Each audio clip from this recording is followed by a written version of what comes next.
What's going on, guys? Coach Bronson here. And today we're going to talk about reasons exercise is important for your health and your quality of life that you may have never heard of before. We talk a lot about the importance of building lean mass, improving your metabolic rate, the importance that strength has, and it's how the ability to move things and protect yourself is important in your quality of life. We talk about injury prevention.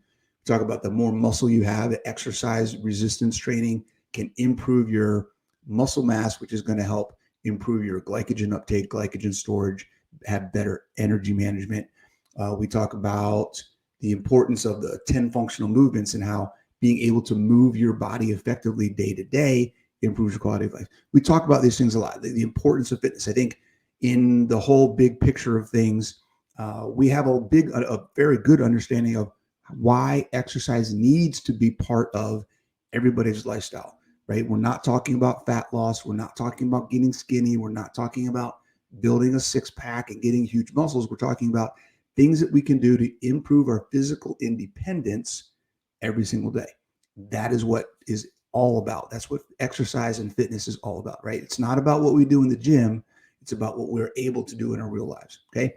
There are three things, though, that you may not know specifically about systems in our body, about things that exercise can impact that really have nothing to do with the physiological things, right? With the physical things that we think about.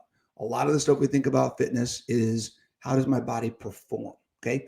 But how do systems within our body perform and how does exercise impact them? There are three major systems, major aspects of our health that a lot of people don't know are impacted by whether you exercise or not, whether you move your body or not. And things can go really far down drain, down the hill, if we're not moving our body and challenging our body physically on a regular basis. Okay, you ready for what they are? First one, first thing, and this is crazy. This is something I didn't know for a long time. You guys have heard of your lymphatic system, the lymph nodes, the process, and everything that we think about the lymphatic system with our immune system, right? Our lymph nodes filter out bacteria and things from our interstitial fluid that comes from our blood. It's a whole big chain of events that happens, and it fights disease. Okay, it helps keep our system clean from disease.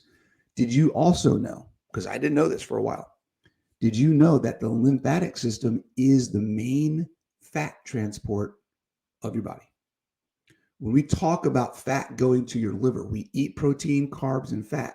When we talk about the fat that we eat gets processed by the liver, it's not going through our bloodstream. It's going through our lymphatic system, our lymph system. Okay, so there are organisms in our intestine that take those fatty acids, add them to the lymph system. The lymph system then takes it to the liver. So our fat metabolism, our body's ability to transfer and process fat molecules, is 100% dependent on the functioning of our lymphatic system.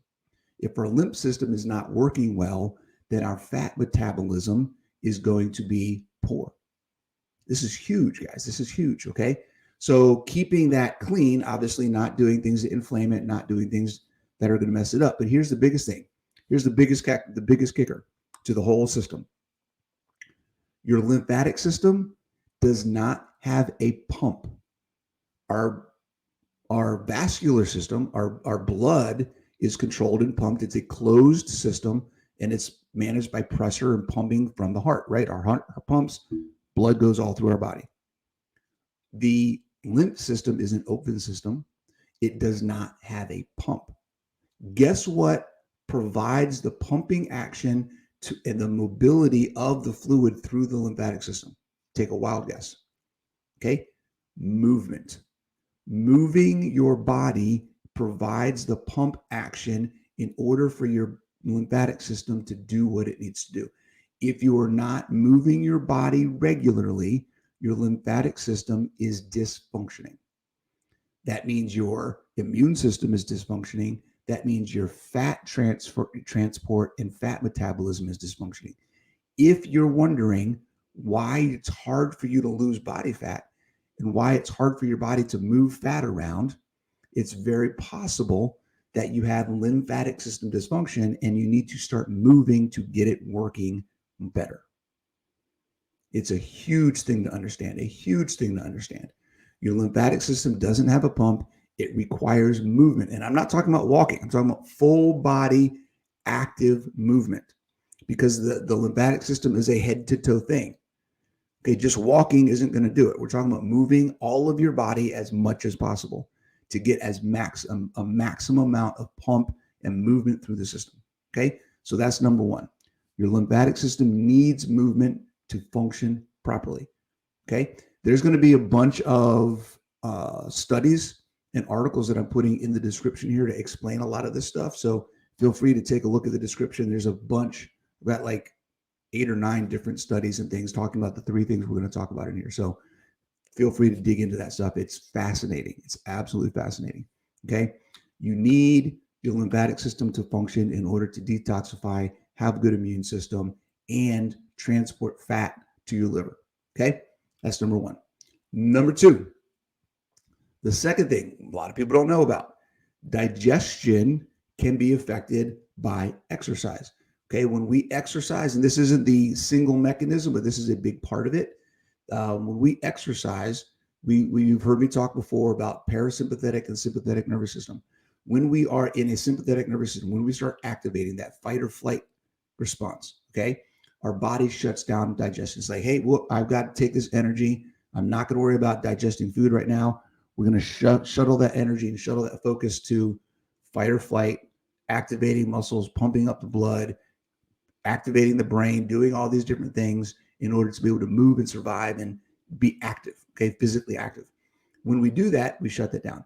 When we go back into a parasympathetic state and we start doing that rest and recover again, our digestion turns back on, okay, and there's a transfer process. Think about it like kick-starting an engine, okay? We're kick-starting that sucker back up and like, hey, I can focus on this. Let's put everything we can into what we need to do to digest this food that's in the system.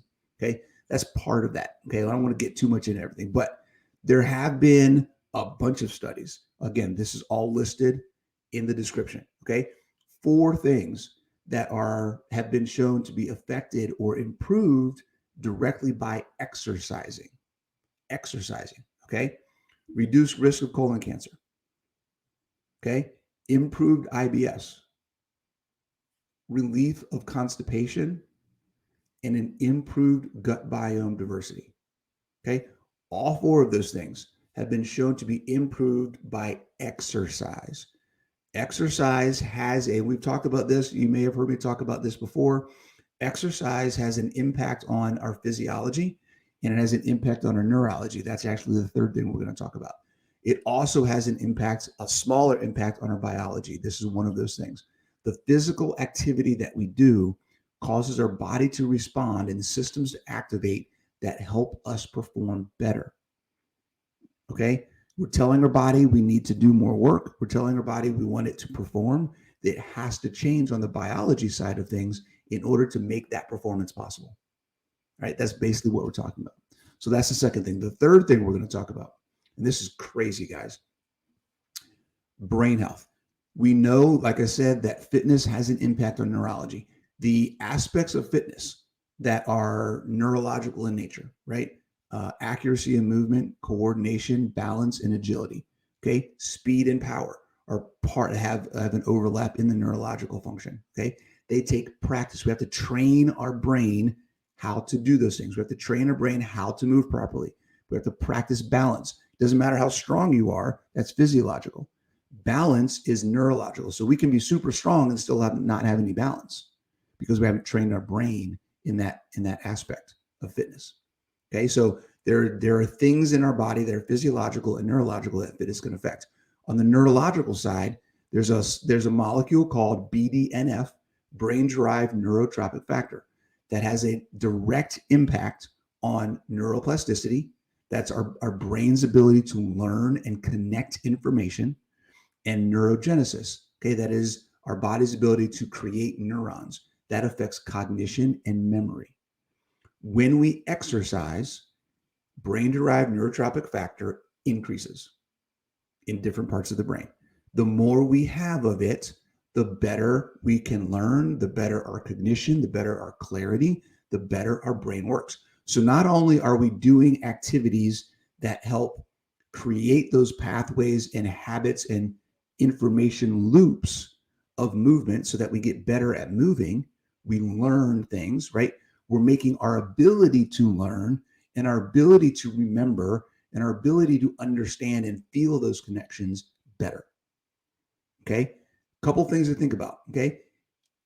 BDNF, okay, brain derived neurotrophic factor. Again, all these studies and all this information will be in the description.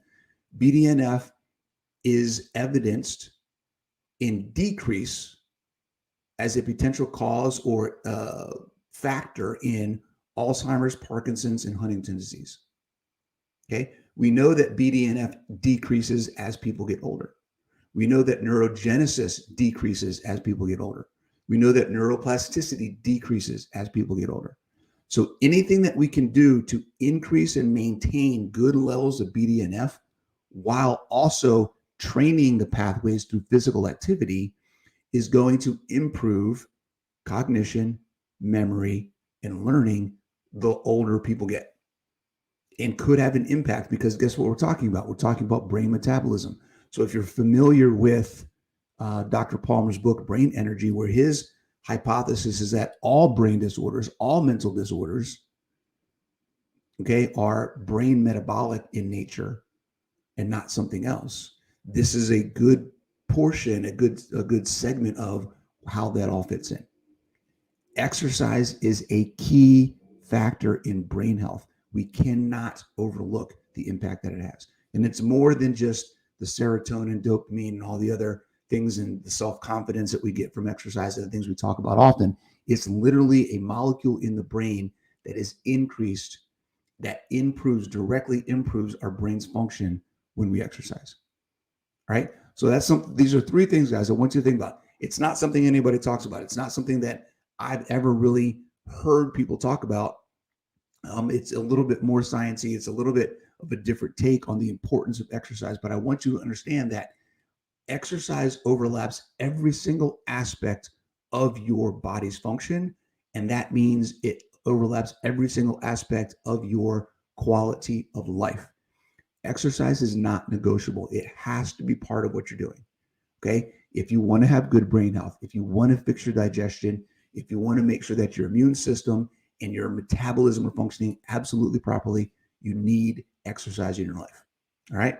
Hope that's good information for you guys. If this is the kind of stuff you like to hear, if this is new information for you, if you just learned something, please subscribe to the channel, share this information, get this kind of stuff out, share my channel, share this with everybody you know. I like putting stuff like this out, and the more people that can get it, the more people we can help. And I appreciate your support. Take it easy, guys.